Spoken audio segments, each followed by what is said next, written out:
Alhamdulillah alladzi arsala rasulahu bil huda wa dinil haqq liyudhhirahu 'alad dini kullih. Ashhadu an la ilaha illallah wahdahu la syarika lah wa ashhadu anna Muhammadan abduhu wa rasuluhu la nabiyya wa la rasula ba'dah. Allahumma salli wa sallim wa barik ala sayyidina Muhammad wa ala alihi wa ashabihi wa ummatihi ila yaumil qiyamah. Amma ba'd. Faya ayyuhal hadirun ittaqullah kama qala Allah Ta'ala fi kitabihil karim. A'udzu billahi minasy syaithanir rajim. Bismillahirrahmanirrahim. Ya ayyuhalladzina amanu ittaqullaha haqqa tuqatih wa la tamutunna illa wa antum muslimun. Shadaqallahul azim. Ma'asyiral muslimin jamaah Jumat rahimakumullah. Syukur alhamdulillah kita sanjungkan segenap puja dan puji ke hadirat Allah Subhanahu wa taala atas limpahan taufik, hidayah, inayah dan berbagai anugerah yang diberikan kepada kita. Alhamdulillah pada hari ini kita dalam keadaan sehat walafiat dan insyaallah dapat menunaikan kewajiban dan melaksanakan tugas dengan sebaik-baiknya. Teriring harapan dan doa semoga tugas, kewajiban dan amaliyah yang kita laksanakan senantiasa mendapatkan ridho dan keberkahan dari Allah Subhanahu wa taala. Salawat dan salam semoga tercurah keharibaan junjungan alam, Rasul pilihan, contoh teladan Nabi kita Nabi Muhammad sallallahu alaihi wasallam beserta keluarganya, para sahabatnya dan semua pengikutnya, termasuk kita dan umat Nabi hingga akhir zaman. Ma'asyiral muslimin rahimakumullah. Saat ini kita berada di bulan Agustus. Bagi bangsa Indonesia, bulan ini bulan keramat karena bulan kemerdekaan. 78 tahun yang lalu Soekarno-Hatta atas nama bangsa Indonesia memproklamasikan kemerdekaan. Setelah ratusan tahun para syuhada, para pahlawan, para pejuang melakukan perlawanan dan berjuang untuk meraih kemerdekaan seiring bercokolnya penjajah di bumi Nusantara yang indah yang kita tinggali saat ini. Seraya kita mengenang sambil berdoa, mudah-mudahan para pahlawan pejuang bangsa itu senantiasa mendapatkan tempat yang mulia di sisi Allah, di sisi Tuhan Yang Maha Esa. Kita merenung, kita berkontemplasi sambil kita juga kemudian berintrospeksi. Dimulai dari pertanyaan, apakah ketika kita yang menikmati kemerdekaan ini mengisinya sesuai dengan harapan para pejuang pendiri bangsa itu? Apakah yang kita lakukan ini betul-betul memberikan manfaat dan maslahat untuk diri kita, keluarga, bangsa dan negara, bahkan kemajuan dari negeri yang kita cintai ini? Dan tentu berbagai pertanyaan lainnya kita ajukan kepada diri kita dan kita jawab sendiri, tentu dengan aktivitas yang memberikan manfaat bagi kemaslahatan bumi kita, kemaslahatan alam semesta. Ma'asyiral jamaah rahimakumullah, khutbah singkat ini khatib ingin menyampaikan 3 hal terkait dengan kontemplasi itu. Pertama, bahwa kemerdekaan itu adalah sesuatu yang harus terus diperjuangkan.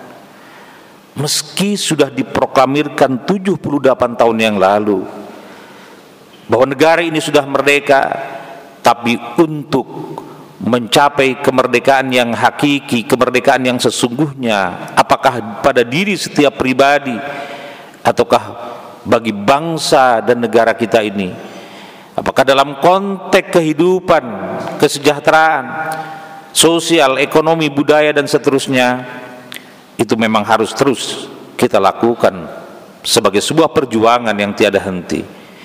Paling tidak Al-Quran memberikan gambaran seperti itu. Misalnya di surah Al-Balad, Allah menyampaikan firman-Nya, falaqtahamal 'aqabah wa ma adraka mal 'aqabah fakku raqabah. Kenapa Anda tidak memilih jalan yang terjal, sulit dan berliku? Wa ma adraka mal 'aqabah, apa sesungguhnya jalan yang terjal, sulit dan berliku itu? Fakku raqabah, itulah memerdekakan orang yang masih terbelenggu dalam keterjajahan, memerdekakan hamba sahaya. Jadi dalam Al-Quran ini kita mendapatkan pelajaran bahwa memang kemerdekaan itu harus senantiasa diperjuangkan terus menerus. Karena apa? Karena mencapai sisi kemerdekaan yang sesungguhnya, bahwa terjadi kesejahteraan secara lebih merata, keadilan secara lebih merata, kemajuan dan seterusnya yang digapai dalam konteks kemerdekaan, memang adalah perjuangan yang tiada kenal berakhir. Karena itulah kita pentingnya memperingati kemerdekaan setiap tahun, dan disinilah urgensinya. Kemudian yang kedua, kemerdekaan kita maknai sebagai pintu gerbang untuk berjuang lebih kuat lagi, lebih giat lagi untuk mencapai kesejahteraan dari masyarakat, bangsa, dan kemajuan dari negara kita ini. Meliputi apa saja? Paling tidak Al-Quran memberikan 2 hal yang penting. Pertama adalah keamanan, kedamaian, kerukunan, ketertiban itu.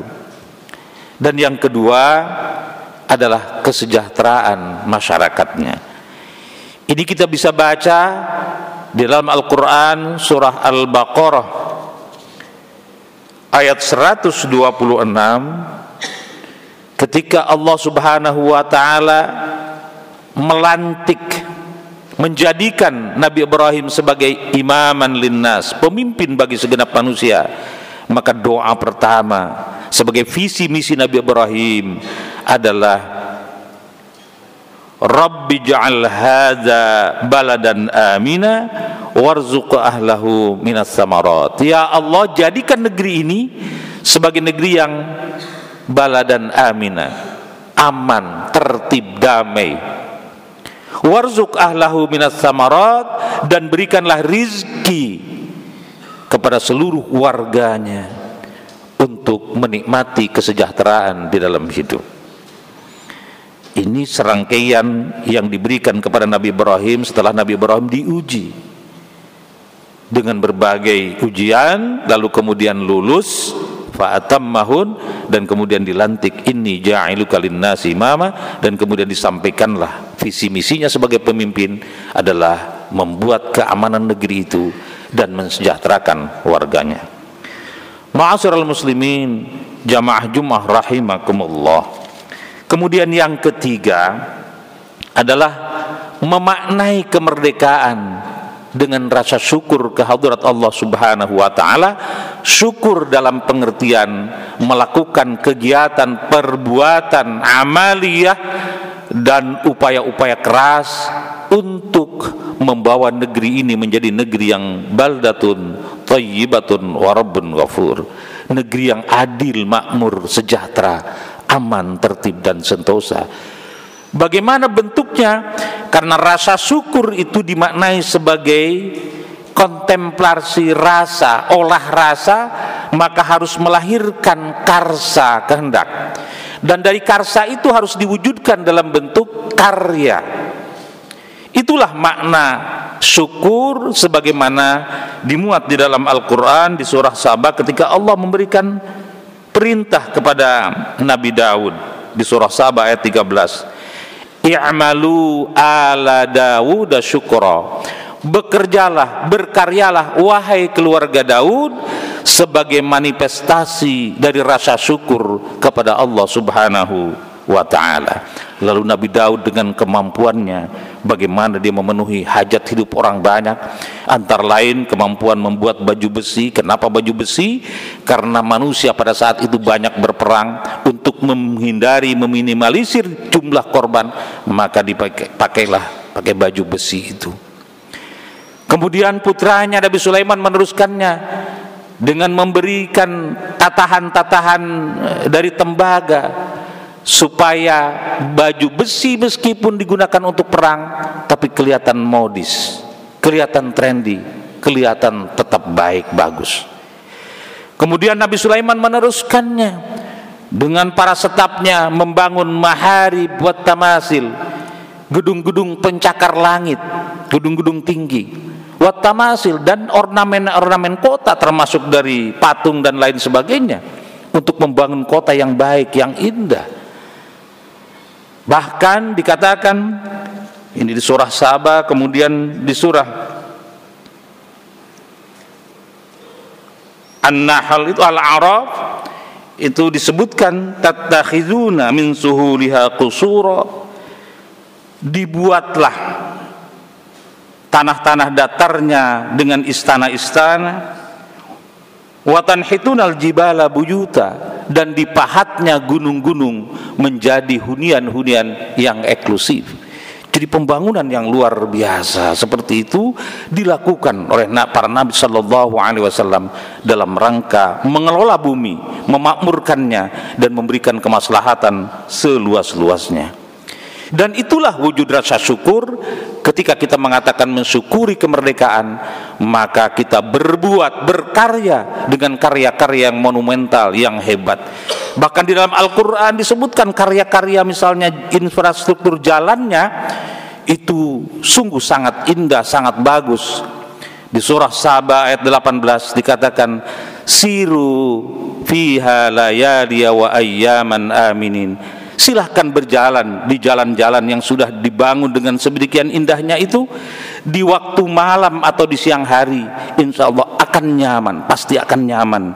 Itu dalam firman Allah Subhanahu wa ta'ala. Artinya bagaimana penataan jalan, rest areanya, penerangannya, kemudian mungkin juga adalah penghijauannya, sehingga di malam hari atau di siang hari bisa dilalui dengan aman dan nyaman. Ma'asyiral jamaah rahimakumullah. Untuk yang terakhir, barangkali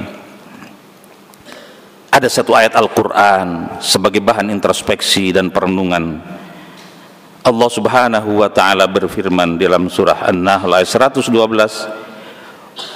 wa daraballahu masalan qaryatan kanat aminatan mutmainnah ya'tiha rizquha ragadan min kulli makanin fakafarat bi an'amillah fa'adzaqahu Allahu libasal ju'i wal khauf bima kanu yasnaun. Allah membuat perumpamaan dengan sebuah negeri, qaryatan kanat aminatan mutmainnah, negeri itu aman, tentram, sejahtera. Ya'tiha rizquha ragadan min kulli makanin, rezekinya datang dari segala arah, berlimpah ruah. Fakafarat bi an'amillah, sayang seribu sayang, penduduk negeri itu kufur terhadap nikmat Allah. Apa yang kemudian terjadi? Fa'adzaqahallahu libasal ju'i wal khauf bima kanu yasnaun. Allah menimpakan bencana kelaparan dan ketakutan disebabkan karena penduduknya yang tidak bersyukur, tidak memelihara sesuatu yang sudah ada dengan sebaik-baiknya. atau mengolahnya pun dengan penuh kerusakan-kerusakan di sana sini. Nauzubillahi min dzalik. Mudah-mudahan bangsa kita yang sekarang memasuki 78 tahun ini sebagai bangsa yang baldatun thayyibatun ghabur, bangsa yang adil, makmur, merata, aman, tertib dan sentosa di bawah naungan ridha Allah Subhanahu wa taala. Barakallahu li wa lakum fil Qur'anil azim wa nafa'ani wa iyyakum bima fihi minal ayati wadh-dhikril hakim. وتقبل مني ومنكم تلاوته إنه هو السميع العليم. أقول قولي هذا وأستغفر الله العظيم لي ولكم ولسائر المسلمين والمسلمات والمؤمنين والمؤمنات فاستغفروه إنه هو الغفور الرحيم.